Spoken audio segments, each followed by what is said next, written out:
going to have to create a company, create something that generates a lot of value. Typically that's going to be a company. So you're going to create a company that meets a very well-known need that has not yet been serviced by a product that is relatively easy to get across the finish line and into the marketplace. It needs to be something that is going to resonate with social media, and it needs to be something that doesn't cost a lot of money to get started. So either you're gonna layer on way better marketing. So if somebody has a solution to a well-known problem, but they don't know how to market it, you can go and partner and say, hey, look, I understand marketing.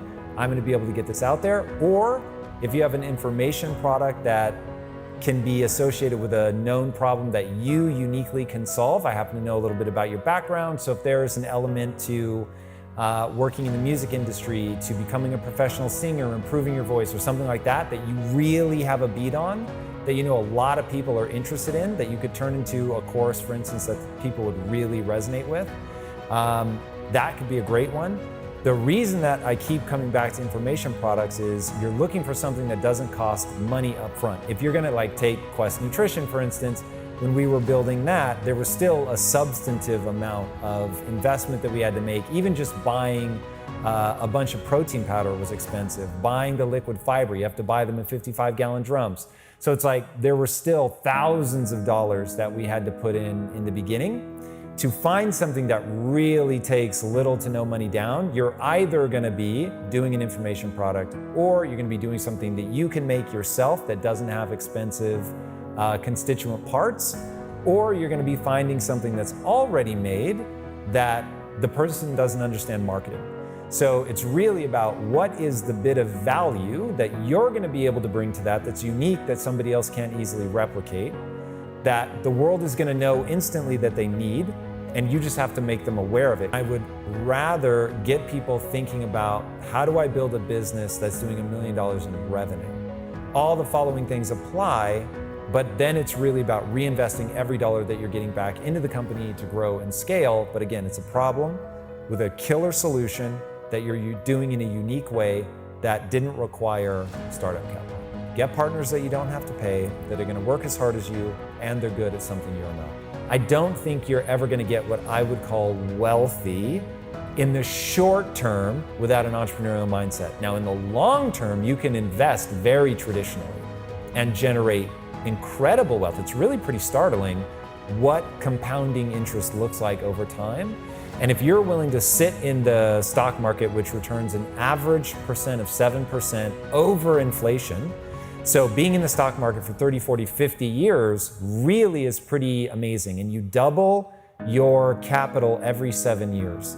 So you put it in, if you've got $50,000 to begin with, 7 years later, you've got $100,000. 7 years after that, you've got $200,000. 7 years after that, you've got $400,000. So it gets big number pretty fast, right? When you're going from 1 million to 2 million, 2 million to 4 million, but you've got to be in it 50 years, right? So you've got to have a lot of those 7-year cycles. And that, quite frankly, for the vast majority of humanity is exactly what you should do. You're effectively, if you do it the right way, do not try to pick stocks, okay? Don't try to pick stocks. Nobody beats the people like Ray Dalio, right? He's got hundreds of millions of dollars in AI, 1,800 employees that all they do is that for a living, and they know how to make arbitrage on milliseconds. Unfortunately, a lot of people think that thinking about something moves me forward, because it really does feel good. It puts you in an expansive mindset. It makes you feel like you've made progress, but the reality is you haven't, and this is why the most hardcore manifestors who are like, this is all you have to do, none of them are on the Forbes 500. They're just never gonna happen. So you've got to those are gonna be people that are just diehard executors. It's not about a money mindset. It's about mastering the game. Money is a game, and it's played by extremely savvy people that know the rules, and you don't know the rules. And because you don't know the rules, they get you to contribute to their wealth fund by buying the things that they want you to buy, by investing in the way that they want you to invest. I remember, so there's a whole thing, which most people don't even know about, called accredited investor. So to buy something before it reaches the public market, you have to be an accredited investor. Now, I remember when I became an accredited investor, which meant that you had a net worth of over $1 million. So the day before that, I couldn't invest in something private, and the day after that, I could. And I was like, why? I'm not a better investor from the day before till now. I know how to make money, so fair enough. Being able to start a new company, yes, you should let me do that because I've proven that I can, but you shouldn't be rewarding me as an investor because they are entirely different skill sets. And so I was a little bit offended on behalf of the rest of the world who do know about investing, but don't have the money to qualify. And so now those guys are stuck. And so there are years and years and years where they're gonna have to go play in the public market game to build enough net worth that they can finally go be an accredited investor. Now, why does it matter? Being an accredited investor means that you get what they call deal flow. For the people that want the fancy words, you get deal flow where people are coming up to you and they're saying, hey, I'm starting this company, and especially if there's something about you. So let's say people will come to me and say things like that because I have a platform, and they know that if I talk about their company, then that's going to be valuable to them. So they'll ask me on their advisory board or whatever, and they're going to give me shares in that company. So if I wanted to buy some shares in that company, they might come to me and say, hey, we're going to have an oversubscribed round. So we're raising $50 million. It's going to be oversubscribed, meaning we'll have people that want to put in more than $50 million. But hey, Tom, we're coming to you because we know that you're savvy, you know what you're doing. We'd love you to, give us advice or whatever. And the secret thing that they're not going to say is you also have a platform and we hope you talk about us. So it's like, okay, cool. So now I get deal flow because I'm an accredited investor where I can invest in that. But think about a TikTok influencer that may have a way bigger voice than I have socially. They can't do that same thing. And so that to me is crazy. Now, there are other ways you can work it out. You can become a partner and things. It's not like there aren't ways around it. But in terms of being an accredited investor, you can't do it. There was a time in my life, if you've ever heard me tell the story, that I took myself from scrounging into couch cushions to find enough change to put gas in my car. Okay, in that period, I would have to decide what bill am I going to pay this month because I couldn't pay them all. So it was like, okay, I'm going to skip electricity this month because I know I get a past due notice. And as long as I then pay that past due notice, they're not going to turn me off. So you can constantly be like a month behind on different things. And so I would just go, okay, these bills get paid this month, then I'll pay these bills next month, then I'll go back to these bills. And so that is not a good feeling. And so as you go through that and track, oh, okay, I see. When I spend my money on this, I don't feel good. When I save my money over here at the end of the month, I still have everything I need.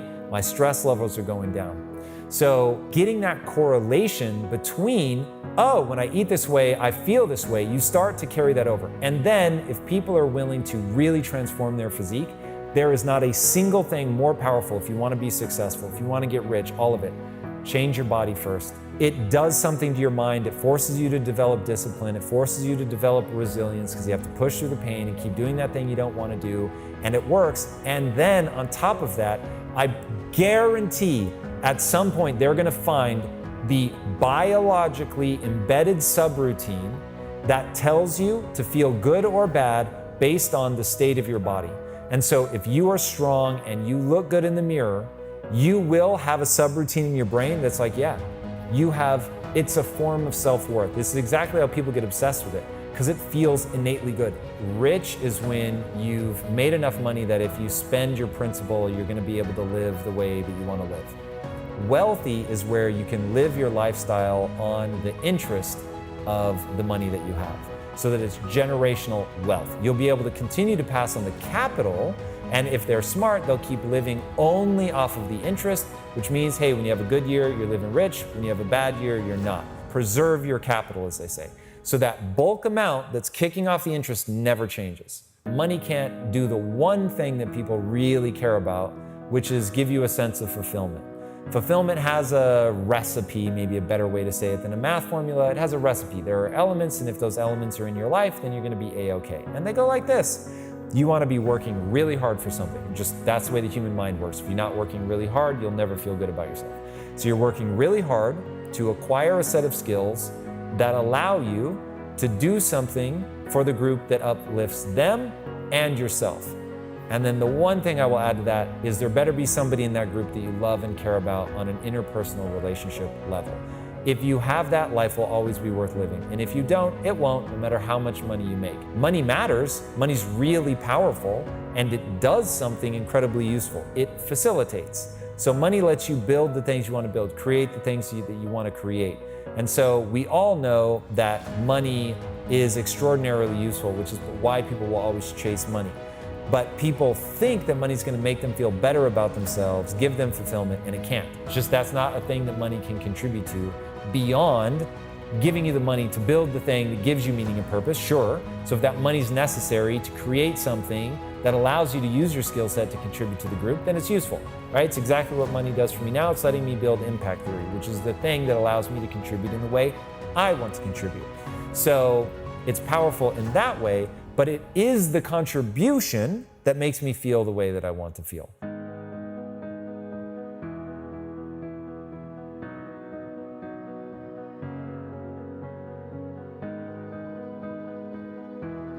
If you're looking to start a new side hustle or even a new business, check out the link in the description below.